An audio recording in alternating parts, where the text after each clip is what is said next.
The key to Birchwood Cottage was cold and heavy in Anna's hand, an iron relic that felt out of place in the sunny, dust-moted quiet of the living room. She had chosen this remote getaway for the silence, a stark contrast to her life in the city. She looked effortlessly stylish, even here, in a tailored cream-colored sweater and dark, wide-leg trousers. Her hair, a crowning glory, was intricately braided in a modern yet traditional Ethiopian style.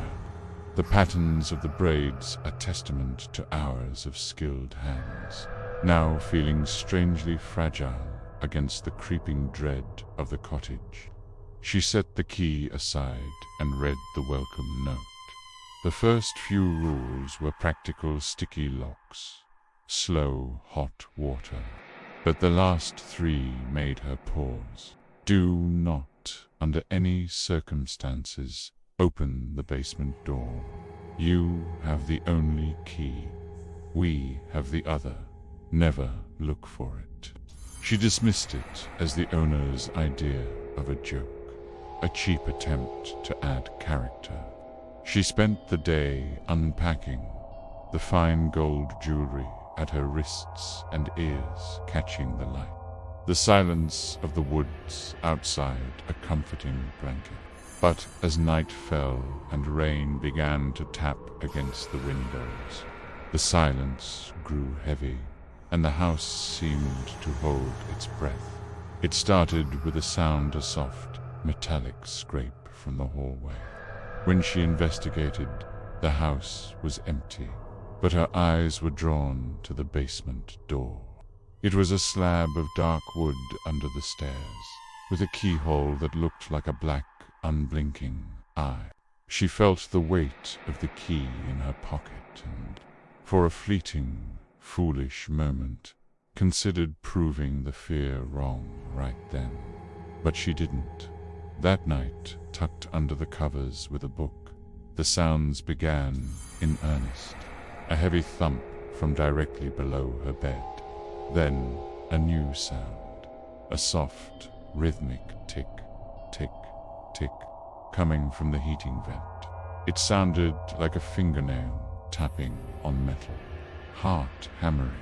She knelt and put her ear to the grate, the delicate braids of her hair swaying forward. The ticking stopped, and a voice, calm and terrifyingly clear, whispered up from the depths. "You're still here. Good." She spent the rest of the night barricaded in her room, the chair wedged under the doorknob, feeling flimsy and useless against the silence that had returned. By morning, the fear felt silly in the grey light. Her reflection in the window showed a tired, elegant woman. The beautiful braids now a reminder of a normal world that felt miles away.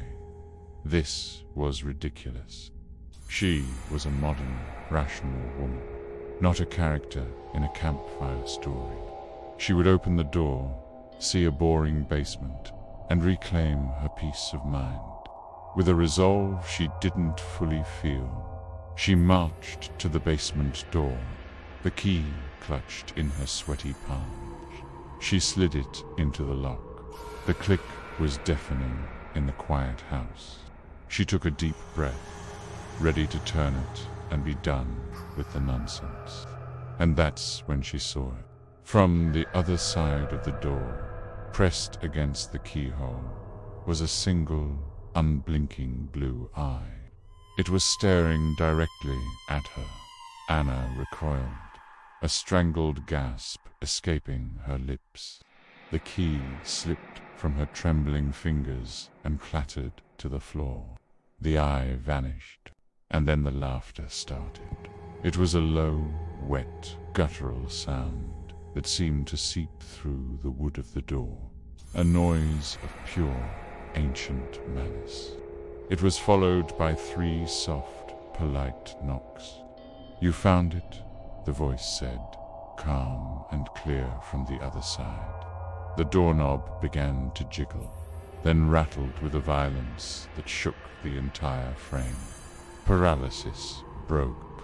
Anna turned and ran, her stylish clothes and beautiful braids meaningless now in her primal flight. She fumbled with the front door lock before bursting out into the cold, grey daylight. She didn't stop running until she reached the main road, sobbing with relief as she flagged down a passing car. She had escaped. Back in the empty cottage, the iron key lay on the floor where she had dropped it. Slowly, from the narrow gap beneath the basement door, a pale, long-fingered hand slid out. Its fingers groped blindly for a moment before closing around the cold metal. The hand retracted, pulling the key back into the darkness. And from behind the locked door, a final whispering sentence drifted out, so faint it was almost lost in the settling of the house. "We have both now